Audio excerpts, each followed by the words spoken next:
नमस्कार दोस्तों, आज के इस वीडियो में हम उस महिला की बात करेंगे जिसने अपने हुनर और हौसले से पूरी दुनिया में भारत का नाम रोशन कर दिया। दोस्तों, हम बात कर रहे हैं स्पेस में जाने वाली पहली भारतीय महिला की, जिसका नाम है Kalpana Chawla.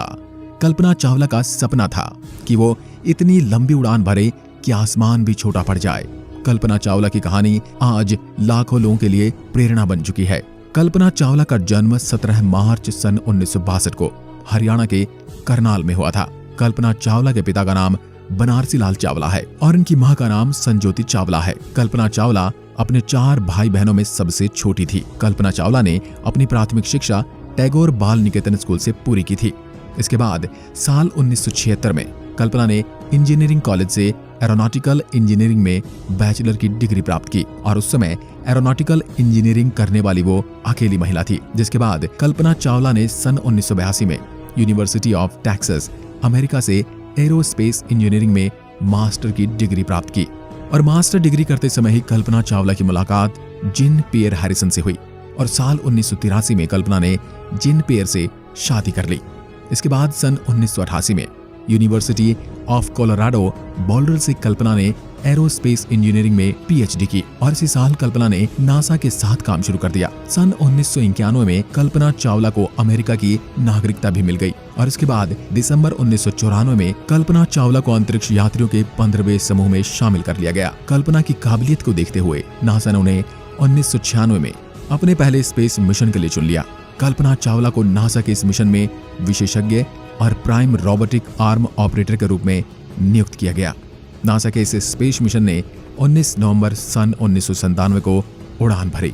Colombia space shuttle ने अमेरिका के कैनेडी स्पेस सेंटर से ये उड़ान भरी थी और इस मिशन में कल्पना चावला सहित 6 क्रू मेंबर्स सवार थे। इस मिशन का नाम था STS-87। इस स्पेस मिशन के दौरान कल्पना चावला ने स्पेस में 15 दिन और 16 घंटे बिताए और 5 दिसंबर 1997 को ये स्पेस शटल पृथ्वी पर सफलतापूर्वक वापस भी आ गया और इस मिशन के बाद कल्पना चावला अंतरिक्ष में जाने वाली पहली भारतीय मूल की महिला बन गई। इस मिशन की कामयाबी को देखते हुए नासा ने 2001 में अपने दूसरे स्पेस मिशन में कल्पना चावला को सिलेक्ट कर लिया और इस मिशन का नाम था STS-107। इस मिशन को शुरू करने से पहले ही कोलंबिया स्पेस शटल में बार-बार कुछ खराबियां सामने आ रही थी और इन खराबियों की वजह से इस मिशन की लॉन्चिंग डेट को 18 बार आगे बढ़ाया गया और इस स्पेस शटल की सभी खराबियों को ठीक करने में लगभग 2 साल लगे। जिसके बाद 16 जनवरी 2003 को कोलंबिया स्पेस शटल ने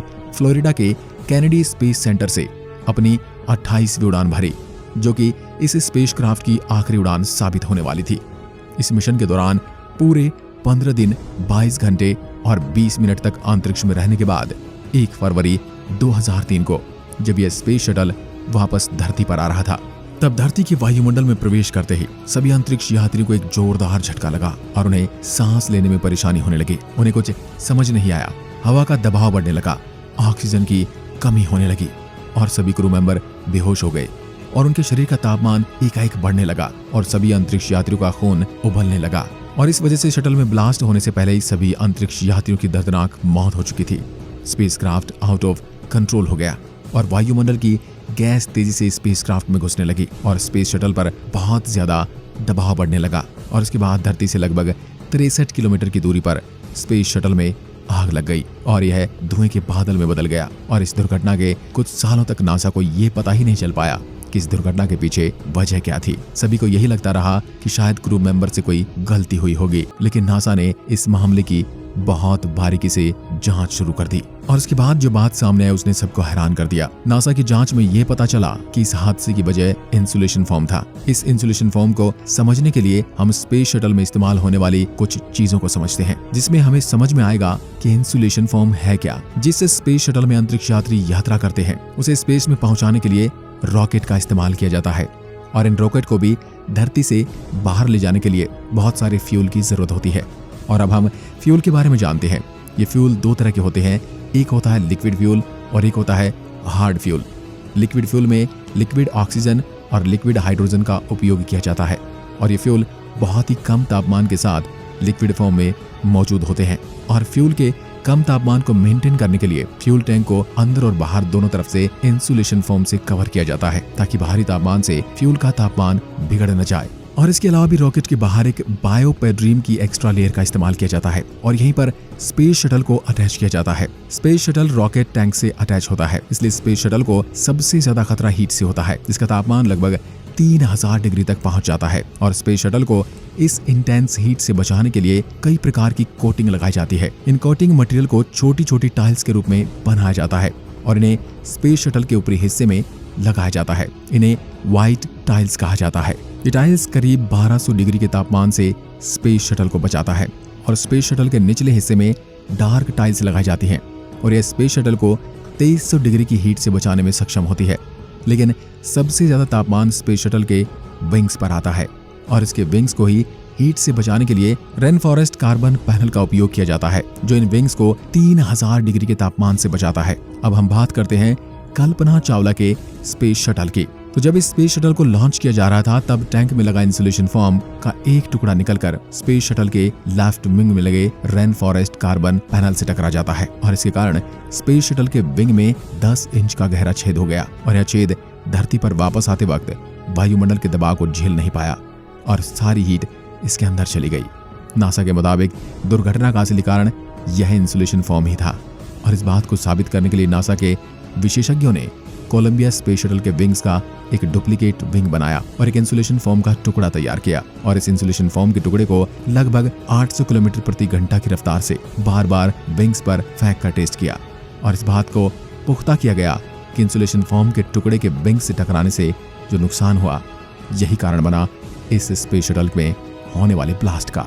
इस हादसे में 10 साल बाद 17 जनवरी सन 2013 को कोलंबिया के प्रोग्राम मैनेजर वॉयन हिल ने एक ब्लॉग में खुलासा किया था। लॉन्चिंग के दौरान इंसुलेशन फोम के टुकड़े से हुए इस हादसे को नासा के मिशन मैनेजमेंट टीम ने देख लिया था और नासा इस बात को समझ चुका था कि इस मिशन से कोई भी अंतरिक्ष यात्री सुरक्षित वापस धरती पर नहीं लौट सकता और यह बात जानते हुए भी नासा ने अपने क्रू मेंबर्स को इस बात को कभी नहीं बताया, उनसे छुपाया और उन्हें मरने के लिए छोड़ दिया। लेकिन कुछ लोगों का यह भी कहना है कि नासा इस बात का अनुमान नहीं लगा पाया था कि स्पेस शटल को कितना नुकसान हुआ था और कुछ साइंटिस्ट का यह भी कहना है यदि इस नुकसान की जानकारी स्पेस शटल में बैठे यात्री को मिल भी जाती तो भी कोई कुछ नहीं कर सकता था।